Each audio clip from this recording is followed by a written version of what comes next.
భారత్ కి టర్కీకి మధ్య మరొక భీకర యుద్ధం జరగబోతోందా? ఇప్పుడు ఈ మాటలన్నీ చూస్తుంటారే నిజం కాబోతుందని అర్థమవుతోంది. టర్కీ పైన దండయాత్రకి భారత్ సిద్ధమయ్యే అవకాశమే కనబడుతోంది. టర్కీ పైన ఆపరేషన్ సింధూర్ ప్రయోగించాలనేటువంటి ఒక ఆవశ్యకత ఏర్పడే అవకాశం కనబడుతోంది. టర్కీ అధ్యక్షుడు ఎర్డోగాన్ ఏమంటాడు తెలుసా? పాకిస్తాన్ సంబంధించిన ప్రజలపైన భారత్ దాడి చేస్తుందని చెప్పి టర్కీ అధ్యక్షుడు చెప్తున్నాడు. మరోసారి ఆ దొంగ బుద్ధిని చూపించింది టర్కీ. ఇండో పాక్ ఉద్రిక్తతలపైన టర్కీ అధ్యక్షుడు మాట్లాడుతూ పాక్ ప్రజలపైన భారత్ క్షిపణులు ప్రయోగించిందంటూ కామెంట్స్ చేశారు. భవిష్యత్తులో పాకిస్తాన్కి ఎటువంటి విధంగా అండగా ఉండాలన్నా మేము ఎప్పటికీ వారు తోడే ఉంటామని చెప్పి టర్కీ అధ్యక్షుడు ప్రకటించాడు.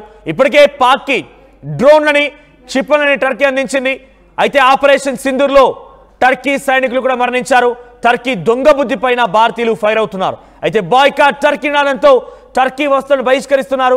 టర్కీ మార్బుల్స్ ని దిగుమతి చేసుకోకుండా వ్యాపారులు వాటిని వెనక్కి పంపించేస్తున్నారు. ఆ ప్రకటన విడుదల చేశారు.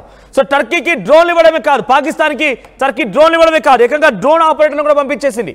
డ్రోన్ ఆపరేటర్లు పంపించింది, మిసైల్ని ఇచ్చేసి మిసైల్ ఆపరేటర్లు పంపించింది. ఈ నేపథ్యంలో భారత ఆర్మీ ఎక్కి తొక్కింది టర్కీని. భారత ఆర్మీ ఏకంగా టర్కీకి సంబంధించినటువంటి ఆ డ్రోన్ ఆపరేటర్ని, టర్కీ సైనికుల్ని, టర్కీ మిసైల్ ప్రయోగించినటువంటి ఆ సైనికుల్ని, టర్కీ ఆ మిసైల్ని నేలమట్టం చేసింది, నేల కురిపించేసింది, పూర్తిగా బూడిద చేసింది. అయితే ఈ నేపథ్యంలోనే టర్కీ మొదటి నుంచి కూడా పాకిస్తాన్ సపోర్ట్గానే ఉంది.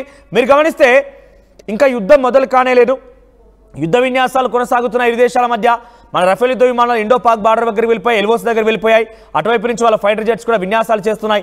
ఈ క్రమంలోనే టర్కీ నుంచి ఒక భారీ విమానం వచ్చింది, కార్గో విమానం వచ్చి పాకిస్తాన్ ల్యాండ్ అయింది. అక్కడ కొన్ని వందల సంఖ్యలో టర్కీ పాకిస్తాన్కి డ్రోన్లు ఇవ్వడం, మిసైల్ని ఇవ్వడం, అంతా కూడా టర్కీ పాకిస్తాన్కి సపోర్ట్ ఇచ్చేసింది. ఈ నేపథ్యంలోనే టర్కీ విన్యాసాలు, టర్కీ యొక్క దుర్బుద్ధి, టర్కీకి సంబంధించిన విషయాలని గమనించినటువంటి భారత ఆర్మీ టర్కీని సైతం, టర్కీ ఆర్మీని, టర్కీకి సంబంధించిన సైనికులను సైతం పాకిస్తాన్ ఎవరైతే ఉండి భారత్ వైపుగా దాడులు చేస్తున్నారో వాళ్ళని నేల కురిపించేసింది, వాళ్ళని నేలమట్టం చేసేసింది.